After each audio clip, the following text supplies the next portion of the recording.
आपसे बोलेंगे इसका प्रयोग क्या किया आपने, तो प्रयोग कुछ नहीं किया। तो ये प्रयोग के लिए है कि सिर्फ सिद्धांत जानने के लिए, जानकारी के लिए है कि प्रयोग के लिए? प्रयोग के लिए। मतलब पहले जानना है, बाद में इसका प्रयोग भी करना है। तो अब प्रयोग करना है मतलब कैसे? तो आत्मा है, इतना जानने से क्या प्रयोग होगा? तो पकड़ ढीली करना है अपनी, पर वस्तुओं के राग की पकड़ ढीली करना है। पर वस्तुओं से जो हमने आसक्ति कर रखी है उसको ढीली करना है। कैसे होगी? कि जब जब शरीर में कुछ आएगी चीज़ें, चाहे पॉजिटिव या नेगेटिव, शरीर सुंदर है तो राग नहीं, मान नहीं, और शरीर कुरूप है तो द्वेष नहीं, घृणा नहीं। क्यों? क्योंकि मैं आत्मा हूं। शरीर में रोग है तो चिंता नहीं, शरीर निरोगी है तो अभिमान नहीं, शरीर लंबा है तो कोई विशेषता नहीं, शरीर बोना है तो कोई समस्या नहीं, क्योंकि मैं कौन हूँ? मैं आत्मा हूँ। तो ऐसे एक आत्मा को जान लेने से कितने प्रयोग हो सकते हैं जीवन में। तो करते हैं क्या ये प्रयोग अपन? तो नहीं करेंगे तो फिर अपना स्वाध्याय किस काम का? अपने स्वयं का अध्ययन नहीं किया। आपको कहीं लिखा मिले कि ये POISON पॉइजन है, इस बॉटल पे लिखा है पॉइजन, तो आप इसका प्रयोग करेंगे कि नहीं करेंगे? मतलब ये प्रयोग करेंगे कि मुझे नहीं पीना है, ये सावधानी आ जाएगी कि नहीं आ जाएगी? इमीडिएटली। क्यों आ जाएगी? क्योंकि लिखा है पॉइजन, तो आपने जाना और प्रयोग किया। आपने देखा कि ये चीज़ बिगड़ रही है घर में, पूर्ण आपने देखा कि बिगड़ रही है या बिगड़ सकती है, बस अब क्या करेंगे? जल्दी से जल्दी इसको प्रयोग कर लो। तो आपने सिद्धांत जाने उनका क्या किया? तो किया प्रयोग कि नहीं किया? करते हैं कि नहीं करते? नहीं करते तो करना चाहिए कि नहीं करना चाहिए? तो करना ही चाहिए। ये नहीं करेंगे तो हमारा स्वाध्याय स्वाध्याय नहीं है। तो इस बात को ध्यान में रखते हुए अब हम चल रहे हैं, चौथे पद को गुरुदेव प्रूव कर रहे हैं। तो प्रूव करने के लिए उन्होंने क्या किया? हमें कुछ बातें बताइए। तो कल जैसे बताया कि आत्मा ही भाव कर्म करती है। आत्मा ही क्या करती है? भाव कर्म करती है। ये भाव कर्म क्यों होते हैं? उसके भ्रम के कारण से। भाव कर्म निज कल्पना, अपनी कल्पनाओं से, अपने भ्रम से क्या करती है आत्मा? राग द्वेष आदि भाव करती रहती है, और इन भावों से कर्म आते हैं, और फिर वो कर्म जैसे ही आते हैं तो उनका स्वभाव निश्चित हो जाता है कि क्या फल देंगे। फिर उनकी स्थिति भी निश्चित हो जाती है कितने समय बाद फल देंगे, और उसके साथ ये भी निश्चित हो जाता है कितनी तीव्रता से फल देंगे।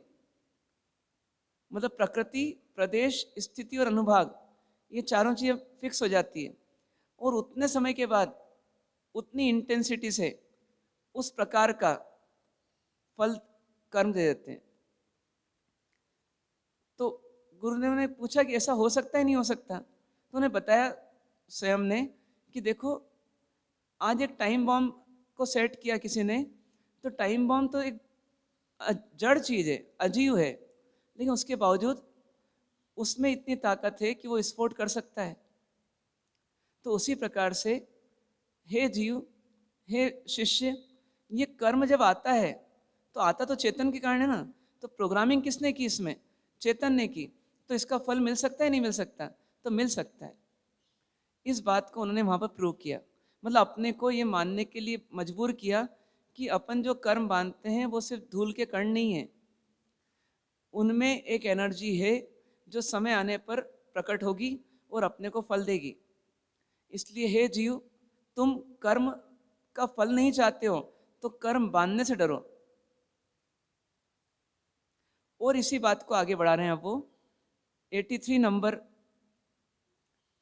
श्लोक में हम देखें, जहर सुधा समझे नहीं, जीव खाए फल थाए, एम शुभाशुभ कर्मनु भोक्तापणु जनाए। बोलते हैं झेर, झेर मतलब जहर, सुधा, सुधा मतलब अमृत, सुधा मतलब क्या? अमृत। तो जहर, सुधा, मतलब जहर और सुधा, मतलब जहर और अमृत समझे नहीं, वो जड़ है कि चेतन है? जड़ है। तो समझे नहीं, वो समझते नहीं है, तो उनका फल मिलता है कि नहीं मिलता? वो समझते नहीं है तो उनका फल मिलता है कि नहीं मिलता? तो बोलते हैं जीव खाए फल थाए, जीव खाता है और फल पाता है, फल हो जाता है, फल मिल जाता है। मतलब जैसे ही जीव खाता है, कुछ समय के बाद अपने अपने समय के अनुरूप वो अपना अपना फल दे देते हैं। जहर का फल मृत्यु मिलेगा, अमृत का फल अमरता ही मिलेगा। एम शुभाशुभ कर्मनु, क्या बोलते हैं? एम, एम मतलब इसी प्रकार, शुभाशुभ, शुभ और अशुभ, अच्छे और बुरे, कर्मनु, कर्मनु मतलब कर्मों का। तो क्या बोलना चाह रहे हैं कि इसी प्रकार शुभ और अशुभ, मतलब शुभ फल कैसा हो गया, शुभ कर्म कैसा हो गया, अमृत के समान मानो इस उदाहरण में, और अशुभ कर्म कैसा हो गया, मानो जहर के समान। ये एक उदाहरण दे रहे हैं बस ये। तो एम शुभाशुभ कर्मनु, इसी प्रकार शुभ और अशुभ कर्मों का भोक्तापणु जनाए, मतलब भोक्तापना जानने में आ जाता है। मतलब वास्तव में दिख जाता है कि जिस प्रकार से जहर और अमृत जानते नहीं हैं कि मुझे क्या फल देना है, फिर भी जीव खाता है, उसको कंज्यूम करता है, तो उसका फल अवश्य मिलता है। उसी प्रकार से ये शुभ और अशुभ कर्म जानते नहीं हैं कि मुझे क्या फल देना है, क्योंकि ये जड़ हैं। उसके बावजूद भी जैसे ही जीव इनको ग्रहण करता है, तो अपने अपने काल के बाद इनका फल मिलता ही है। ये एक शॉर्ट में अपन ने समझा इस बात को। अब इसी बात को अपन थोड़ा विस्तार समझने का प्रयास करते हैं। तो देखिए, शिष्य की बात तो अपन ने पहले समझ ली कि शिष्य बोल रहा है कि कर्म जड़ होता है तो फल कैसे देगा। ये उसका प्रश्न है, ये उसका लॉजिक है।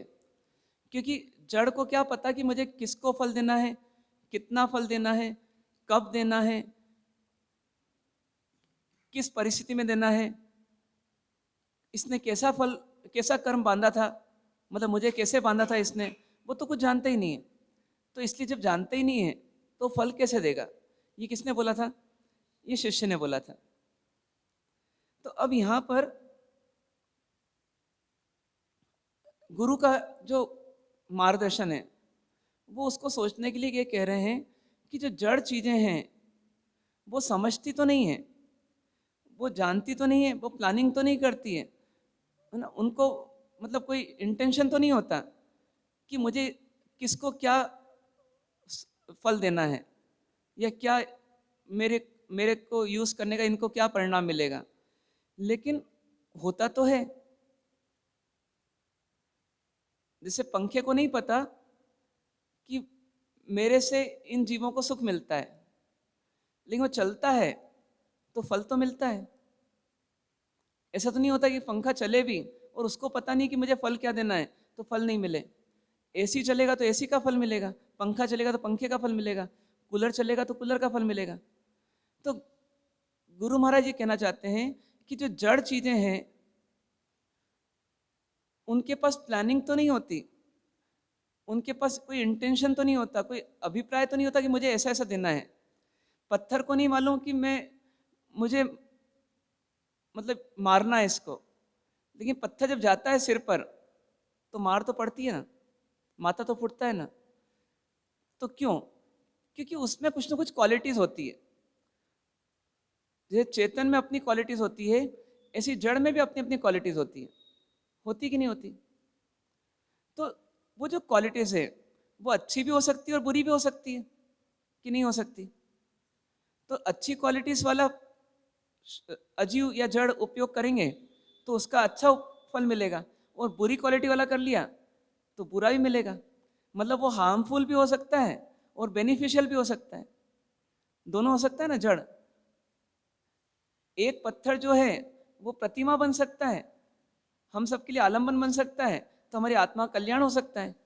एक पत्थर जो है हमारे सिर पे पड़ सकता है और हमें जान से मार भी सकता है। एक ही पत्थर के दो उपयोग हो सकते हैं। तो दो अलग वस्तुओं के तो दो अलग अलग उपयोग हो ही सकते हैं। तो जैसी वस्तु है उसका वैसा कुछ ना कुछ क्वालिटी है उसमें, और उस क्वालिटी के हिसाब से वो फल देता है। तो यहाँ क्या कहना चाहते हैं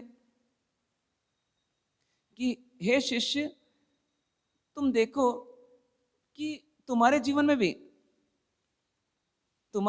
भी कई चीजें जुड़ती है, कई जड़ पदार्थ जुड़ते हैं, और वो अपना अपना फल देते हैं कि नहीं देते हैं। जैसे तुमने भोजन लिया तो भोजन का फल मिलेगा कि नहीं मिलेगा।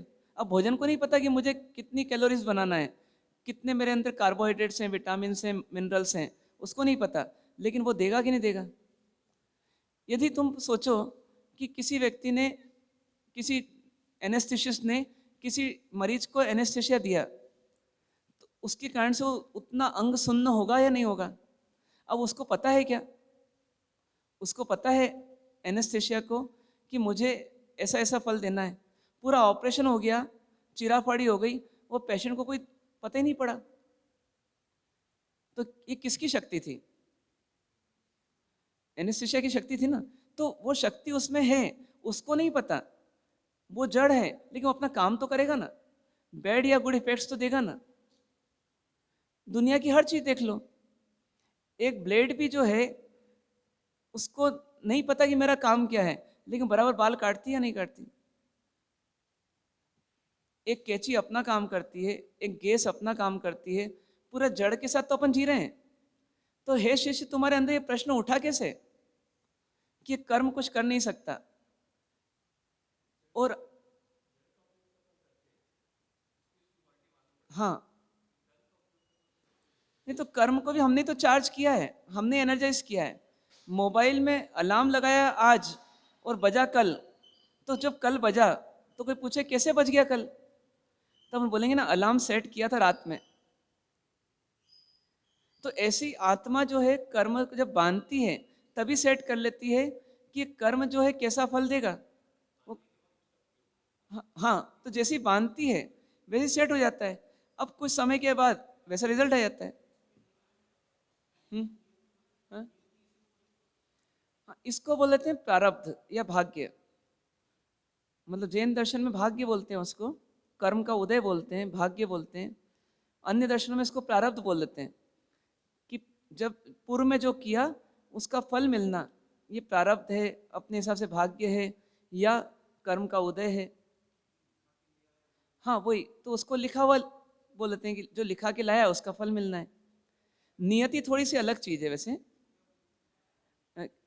वही कर्म बांधा था, उसको लिख लिया था उस समय एक तरह से, अब कर्म का उदय आ गया, मतलब उसका रिजल्ट आ गया, अब जो लिखा था उसका फल मिल गया। अब उसको दिखाने वाले कुछ निमित्त और हो जाते हैं, हाथ की रेखाएं आदि। ये सब क्या है, ये उस कर्म को शो करने का एक तरीका हो गया। अब इस गणित को जो समझे, जितना समझे, अधिकांश लोग समझते नहीं है और इसमें गलतफहमी के शिकार हो जाते हैं, इसलिए बोलते हैं इनके चक्कर में मत पड़ो। और आप सीधे सीधे ऐसा मानो कि जो हो रहा है उसको तो एक्सेप्ट करो, और उसमें क्या बेस्ट हो सकता है वो पुरुषार्थ करो। इतना सही फॉर्मूला बनाओ बस, ज़्यादा सोचो ही मत। भविष्य फल को देख करके वर्तमान को मत बिगाड़ो, वहम में मत जाओ, चिंता में मत जाओ। तो इसको बोलते हैं लिखा के लाए हो, कभी कभी इसको भी बोलते हैं लिखा के लाए हो। तो ठीक है, जो भी होगा, नहीं भी जानते हैं तो कोई दिक्कत नहीं, जब जो होना होगा वो तो होगा ना सामने, तो उस समय जान लेंगे उसको, और उसमें जो बेस्ट हो सकता है करेंगे। तो सकारात्मक सोचा जाए। तो यहाँ पर ये बोल रहे हैं कि आप जैसे एवरीडे लाइफ में अपने जीवन के आसपास की परिस्थितियों को देख रहे हैं, ये जड़ जगत की परिस्थितियां हैं, इनका अपना अपना इफेक्ट है। यदि आपने गैस में ईंधन लगाया तो जलेगी, और यदि आपने पानी में ईंधन डाला तो और उल्टा बुझ जाएगा। तो ये उसके क्वालिटीज़ हैं, तो आप उसको एक्सेप्ट करते हो कि नहीं करते हो, और उसके हिसाब से उसका प्रयोग करते हो। ठीक उसी प्रकार से आपने जो कर्म बांधे वो जड़ भली हैं, लेकिन उनका इफेक्ट तो आना ही है, पॉजिटिव या नेगेटिव। अब ये कौन तय करेगा, तो ये स्वयं कर्म में ऐसी एनर्जी आ जाती है जिसके कारण से वो वैसा वर्तन करता है, वैसा परिणाम दिखाता है। तो उसको उस रूप में एक्सेप्ट कर लो, क्या दिक्कत इसमें। हाँ, क्या चीज? अरे उपयोग मतलब क्या है? उसका भोग, मतलब उसका भुगतान, उसका फल। वो फल जो है, वो जो मिला है उसको एक्सेप्ट कर लो, क्योंकि बांधा किसने है? आपने। और फल किसने दिया है? कर्मों ने। बांधने के लिए आप स्वतंत्र हैं।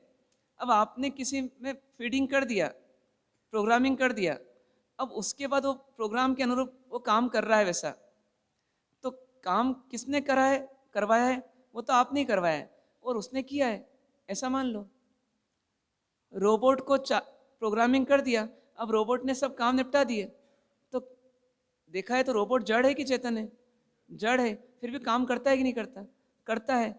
अब उसमें कोई बोले जड़ में ऐसी सब शक्ति कैसे आ गई कि वो खाना बना लेता है, ये कर लेता है, वो कर लेता है? भैया उसको जिस जीव ने प्रोग्रामिंग किया है, उसने वो प्रोग्रामिंग डाल दिया उसमें, वो ऐसा कर रहा है। ठीक उसी प्रकार से हमने भाव किए, इससे कर्मों की प्रोग्रामिंग हो गई। अब कर्म उसके अनुरूप फल दे देते हैं। तो अब हमारा काम क्या है? हम ये माने कि देखो जो अपन करते हैं वैसा फल मिलता है, तो इसलिए क्या करना? तो कर्म का फल नहीं चाहिए तो कर्म का बंध मत करो,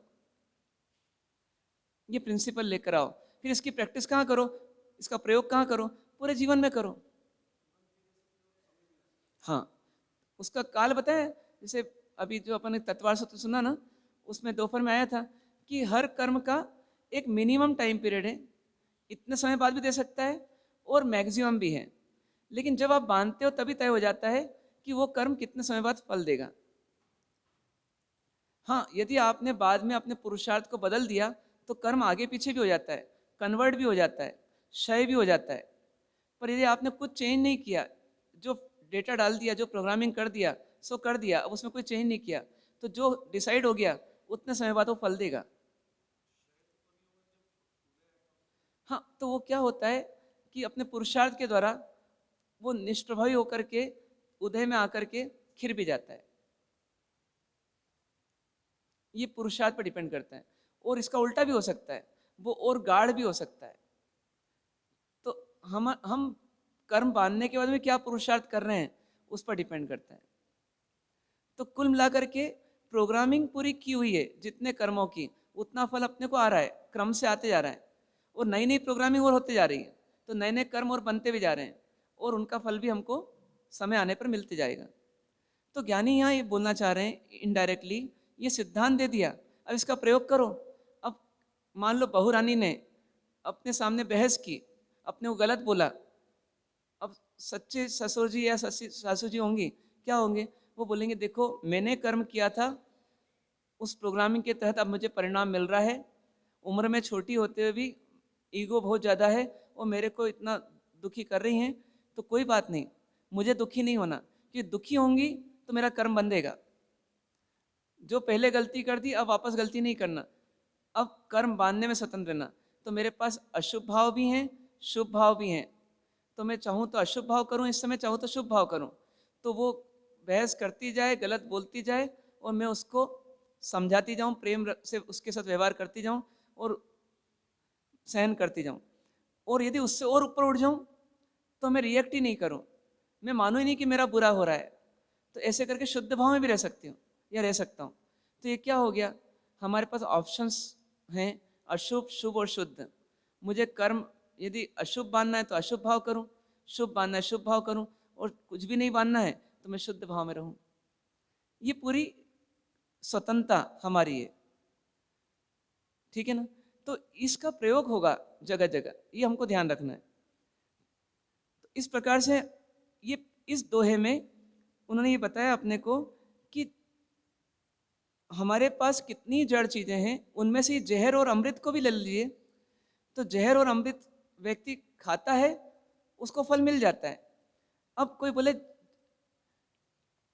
जैसे ये व्यक्ति मरा, तो क्या इमीडिएटली उसने जहर खाया होगा? जरूरी नहीं है, हो सकता 3 घंटे पहले खाया हो, धीरे धीरे असर हुआ उसका और अब जाके मर गया। पर मरा किसके कारण? जहर के कारण। अच्छा, कभी कभी और स्लो पॉइजन होते हैं, जैसे किसी किसी किसी चीज़ से कैंसर होता है, कैंसर एक तरह का पॉइजन ही हो गया। तो अब वो चीज़ का रेगुलर एक्सपोजर मिल रहा था उस व्यक्ति को, मान लो प्लास्टिक की दुनिया में था या सीमेंट की दुनिया में था या कोई ऐसी पर्टिकुलर चीज़ में था जहाँ के डस्ट पार्टिकल धीरे धीरे धीरे उसको कलेक्ट हो रहे थे और वो अंत में जाकर कैंसर का कारण बनने वाले थे। तो अब उसने कंज्यूम किया 30 साल पहले, जब फैक्ट्री में काम करता था, वहाँ केमिकल्स मिलते थे। वो 30 साल के बाद उसको कैंसर हुआ। तो कई कैंसर्स या कई ऐसी बीमारियां जिनके बारे डॉक्टर्स भी बताते हैं, रिसर्च बताती है कि ये बहुत स्लो इफेक्ट करते हैं, कई सालों बाद इफेक्ट करते हैं। लेकिन यदि कोई पूछे अभी कैंसर हुआ तो उसका कारण क्या हुआ, तो सही रिसर्च क्या बोलेगी कि नहीं, वो उस समय एक्सपोजर हुआ, उस समय केमिकल्स को बॉडी में लिया गया और उसका इफेक्ट अब आ रहा है। मतलब कारण तो वही है ना। तो ऐसी एक अब हमारे को और सूक्ष्म विज्ञान ये बता रहा है कि कई जन्मों पहले के भी कर्म इस जन्म में आ सकते हैं और इस जन्म का भी आ सकता है। पर जो भी आ रहा है वो कर्म का उदय आ रहा है, कर्म का फल ही आ रहा है।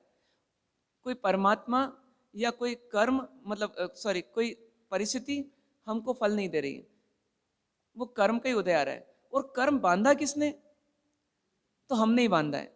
तो रेस्पॉन्सिबल कौन है उस फल के लिए, हम ही रेस्पॉन्सिबल हैं। ये इतनी बात इन्होंने यहाँ पर हमको बताई है। तो शॉर्ट में बोले तो जहर और सुधा समझते नहीं कि मुझे को क्या फल देना है, लेकिन उनका फल आएगा।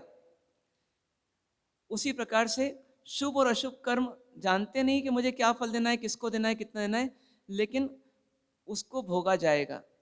कौन भोगेगा उसको, स्वयं भोगेगा। इतनी बात इन्होंने यहाँ पर हमको बताई है।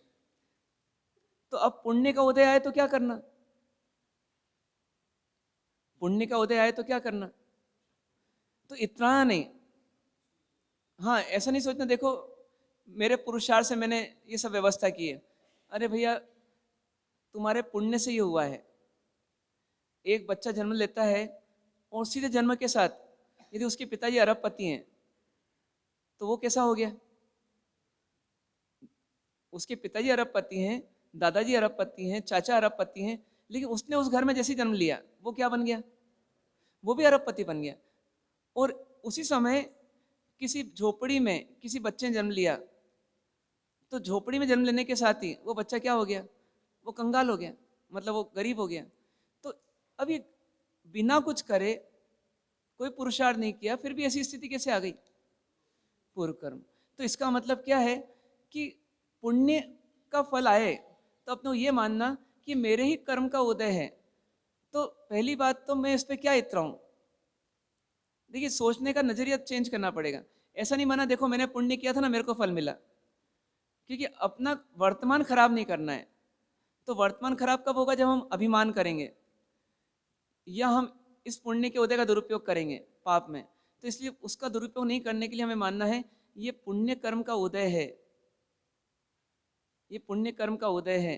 तो इसलिए क्या करना, इस पुण्य के उदय में मुझे अभिमान नहीं करना, मुझे लोभ नहीं करना, मुझे पाप नहीं बढ़ाना, मुझे विवेक नहीं खोना, मुझे देवगुरु धर्म को नहीं छोड़ना। क्योंकि शायद पूर्व जन्मों में भी देवगुरु धर्म ने मुझे शिक्षा दी होगी, डायरेक्टली दी होगी, यदि नहीं दी होगी तो इनडायरेक्टली तो मिली होगी, क्योंकि उन्हीं की शिक्षाएं माता पिता आदि के माध्यम से मिली होगी और मैंने कुछ अच्छे सत्कर्म किए होंगे और उसके कारण से मेरे को पुण्य बंधा होगा और आज मुझे पुण्य का उदय आ रहा है। तो अब पुण्य के उदय में देवगुरु धर्म को छोड़ना या नहीं छोड़ना, तो कभी नहीं छोड़ना। तो ऐसा भाव बार बार लाना अपने को। और कदाचित पाप का उदय आ जाए तो क्या मानना, तो फिर ये सब मानना कि देखो ये व्यक्ति दोषी नहीं है जो मेरा बुरा कर रहा है वर्तमान में, वास्तव में मैंने पाप किया था तो मेरे को फल मिल रहा है। और इसमें मेरा भला है कि बुरा है, तो मेरा भला है, क्योंकि अंदर से एक शल्य मेरा निकल रहा है, मतलब एक कांटा मेरा अंदर से निकल रहा है पाप का, जो काफ़ी सालों से बंधा हुआ है, आज उसका कर्जा खत्म हो रहा है तो मेरा फायदा हो रहा है। तो मुझे क्या करना, हंसते हंसते अपने पाप कर्म के उदय को स्वीकार कर लेना। अब कभी नहीं सहन हो तो दवाई आदि भी करेंगे, तो बीच का रास्ता अपनाना कि जितना मजबूरी है उतना तो उहापो करना, उतना तो आर ध्यान होगा, लेकिन अनावश्यक आर ध्यान तो नहीं करना। कम से कम आपके घर में चोरी हो गई, पाप का उदय आया है, चोर सफल हो गया, आप बोलेंगे चोर ले गया ना, तो चोर ले जा आता है, लेकिन कई बार ले जाता है, कई बार नहीं ले जा पाता है। तो आज सफल क्यों हो गया? आज सफल क्यों हो गया? तो मेरा पाप का उदय था, इसलिए आज वो सफल हो गया। कभी कभी लोग बोलते हैं हम तो सब घर में ही थे, और कैसे आ गया, उसकी हिम्मत कैसे हो गई, और कैसे ले गया, हमको पता ही नहीं पड़ा। और यूं तो एक चूहा भी रात को निकलता है तो कभी नींद खुल जाती है, तो अभी क्यों नहीं हुई? भैया हमारे पाप का उदय आ गया और ऐसी परिस्थिति निर्मित हो गई। अब क्या करना इसमें? तो आइडियली तो बोलेंगे कि पाप का उदय है तो कोई बात नहीं, लेकिन वैसा रहा नहीं जा रहा। तो भैया ठीक है, आप उसको गालियां मत दो, गालियां देने से उसको कोई लगेगी नहीं गाली। आप उसके बारे में बुरा मत सोचो, इसको मार डालूंगा, ये करूंगा। आप कर्म क्यों बांध रहे हो फालतू? आप इतना कर लो, यदि पुलिस में रिपोर्ट डलवाना है डलवा दो, आपसे नहीं रहा जा रहा तो। लेकिन उसके लिए द्वेष बुद्धि तो मत लाओ कम से कम। इतना तो सोचो यदि कि ये माल मिल जाए तो अच्छा, लेकिन उसका बुरा हो इतना तो मत सोचो। इसलिए कभी कभी क्या होता है, मंद कषाई व्यक्ति को यदि वापस वो चोर मिल जाए और पैसा मिल जाए, वो सोचता है पैसा मिले, उसको माफ करो, उसको समझा दो जो समझाना है, और उसको छुट्टी करो। हाँ, तीव्र आता है तो। हाँ, तो वो क्या हो गया, संस्कार हो गए पुराने। अब क्या करना? इसकी सबसे अच्छी प्रैक्टिस कैसे होगी कि हमको आए दिन जो व्यक्ति से परेशानी होती है, तो उसके बारे में पहले से ही, जब वो सामने नहीं है, माइंड सेट करो। नहीं, जैसे मान लो, जैसे चोर आए दिन लेता है, चोरी करता ही है, जैसे अपना बिजनेस ही ऐसा, इसमें चोरी होती है, तो कुछ लोग क्या सोचते हैं, ये 10% होगी, होगी इसमें तो। अब या तो अपन 24 घंटे वहां बैठे रहो।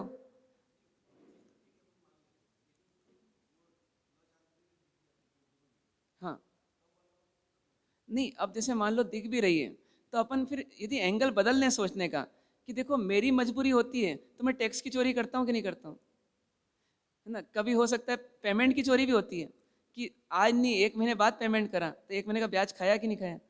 तो ऐसे कई प्रकार की चोरियां हो जाती हैं। तो ऐसे उसकी भी कुछ मजबूरियां थी, इसलिए उसने चोरी कर ली। मेरे को देवगुरु धर्म मिले हैं, तो फिर भी मैं ये नहीं रोक पा रहा हूँ, तो उसको देवगुरु धर्म नहीं मिले तो उसको तो बहुत मुश्किल है कंट्रोल कर पाना। ऐसे क्रोध की जगह करुणा का भाव लाने का प्रयास करें। और ऐसा नहीं कि अपन आंख मीच के बैठ जाएं, बैठ भी नहीं पाएंगे, तो अपन क्या करें, उसको समझाएं। अब गुस्से में डांटने की बजाय उसको समझाएं कि ऐसा भाई क्यों काम करता है, तो तुझे क्या मजबूरी है, और देख मैं तुझे निकाल दूंगा, है ना, और आज मार्केट में बोल दूंगा, फिर तेरे को कोई रखेगा नहीं, मान लो, तो तेरा कितना नुकसान होगा। और तेरा बेटा भी ऐसे ही काम करेगा तो तुझे खुशी मिलेगी क्या? अनेक प्रकार से उसको समझाएं अपन। ऐसा माने ये मेरा बेटा ही है, अब बेटा गलती करता है तो क्या करते हैं, तो उसको समझाना पहले पसंद करते हैं। फिर नहीं समझते, आखिरी हद आ जाती है, तब अपन मारते हैं, ये डांटते हैं।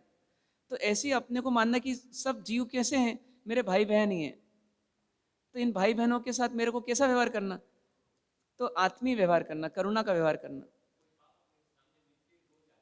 हाँ, हाँ, वही रिएक्शन तो हमको देखिए, 3 ऑप्शन है।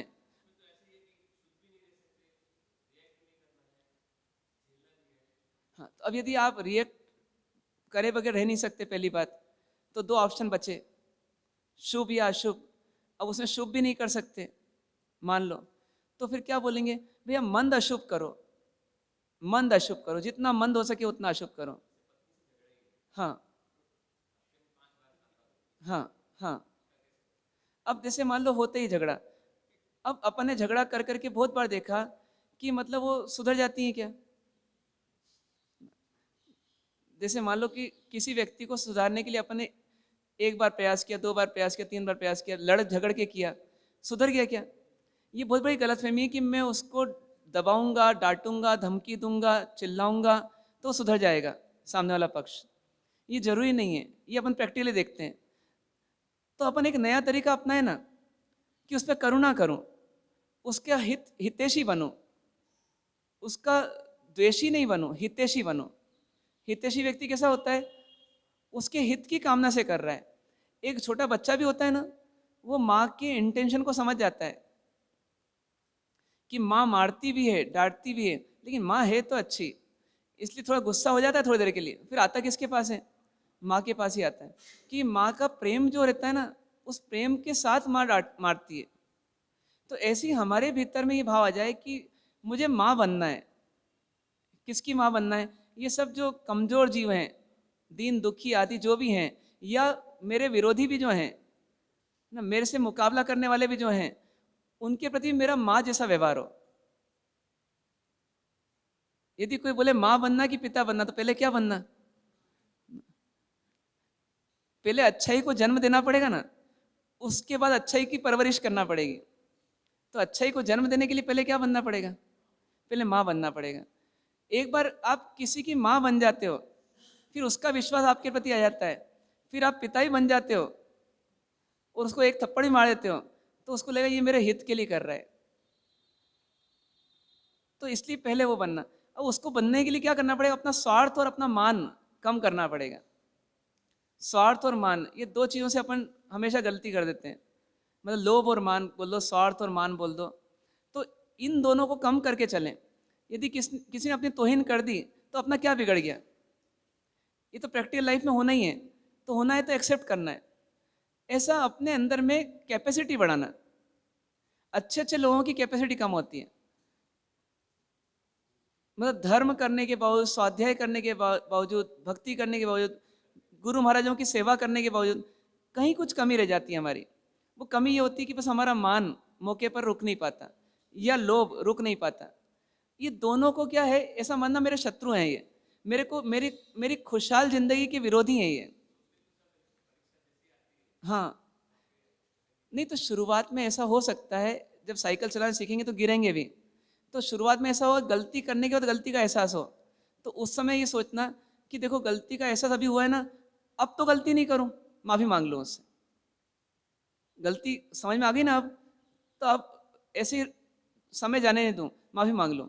माफी मांगने वाला व्यक्ति बार बार माफी मांग मांग करके यदि हृदय से मांग रहा है, तो उसके हृदय में एक जागृति आती है कि अब गलती नहीं करना। तो धीरे गलती करने की इंटेंसिटी क्या हो जाती है? कम हो जाती है। तो ये हमको ध्यान रखना कि हम अपने भीतर में इस गलती की इंटेंसिटी को कम कैसे कर सकते हैं, वो सोचना। उसका विरोध कर कर के होगे। जैसे आपने मान लो कि बड़ों से विवाद कर लिया, बहस कर ली, तो आपको ये फील होना चाहिए मैंने गलती की, ऐसा मन कचोटना चाहिए अंदर। यदि आपने किसी से दुर्व्यवहार किया, तीखा बोला किसी को, तो आपको लगना चाहिए मैंने गलती की है, चाहे वो पति क्यों ना हो, पत्नी क्यों ना हो, कोई भी क्यों ना हो। मतलब भीतर में ही भाव आना चाहिए।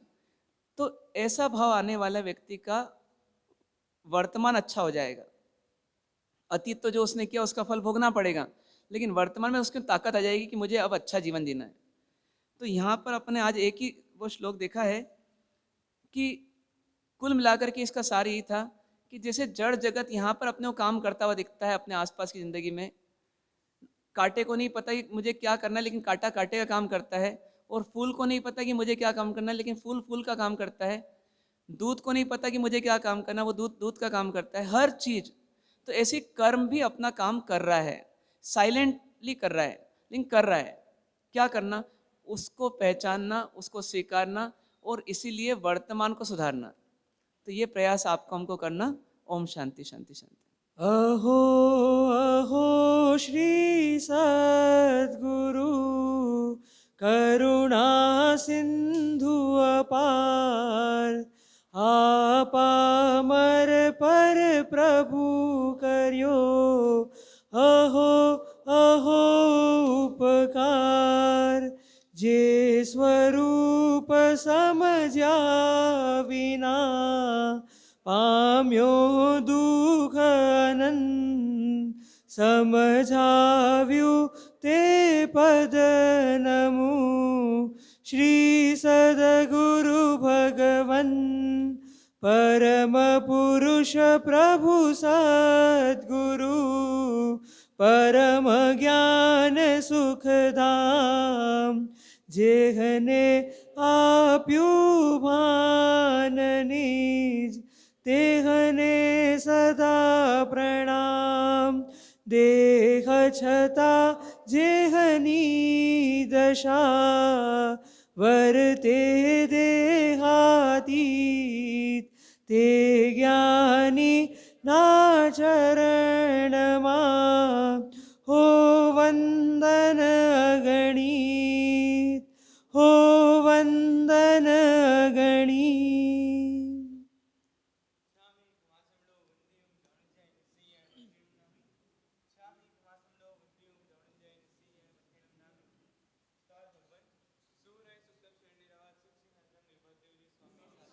देवोपसाय वर्तमान योग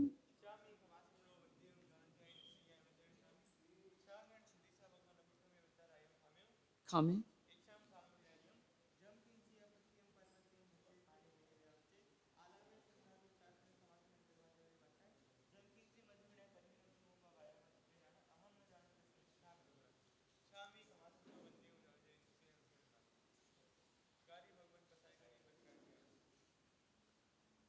उगय सुनौकार से मूर्ति बचके चौम परमास्तनम पाणम खय सुनतनम सह सगणम महत्रम सुतनम बोसरई उगय सुनौकार से पोर्सिम साठ पोर्सिम मूर्ति बचकई चौम परमास्तनम पाणम खय सुनतनम सह सगणम पच्चंकलम आयंबिलम निविगई बिगय पचकई अनतनम लेवालयम किस्य समुकंद परसुतम एकासनम व्यासनम पचकई तिम्रस्तनम खय सुनतनम बोसरई. मांगलिक चत्तारि मंगलम अरिहंता मंगलम सिद्धा मंगलम साहू मंगलम केवली पनत्व धम्म मंगलम चत्तारि लोकोत्तमा अरिहंता लोकोत्तमा सिद्धा लोकोत्तमा साहू लोकोत्तमा केवली पनत्व धम्मो लोकोत्तमो चत्तारि शरणम पवज्जामि अरिहंते शरणम पवज्जामि सिद्धे शरणम पवज्जामि साहू शरणम पवज्जामि केवली पनत्तम धम्मम शरणम पवज्जामि सर्व मंगल मांगल्यम सर्व कल्याण कारणम प्रधानम सर्वधर्माणम जैनम जयति शासनम.